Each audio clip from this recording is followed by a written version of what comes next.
10:06 a.m. this morning, officers responded to a report of an armed robbery at the subway in the 400 block of North Hillside.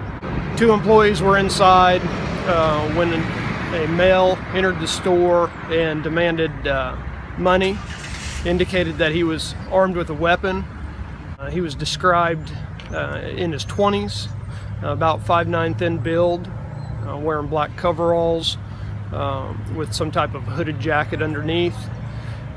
He left the store, and a witness saw him leaving the store and was alerted of the robbery and had followed him south from the business and then west into the neighborhood.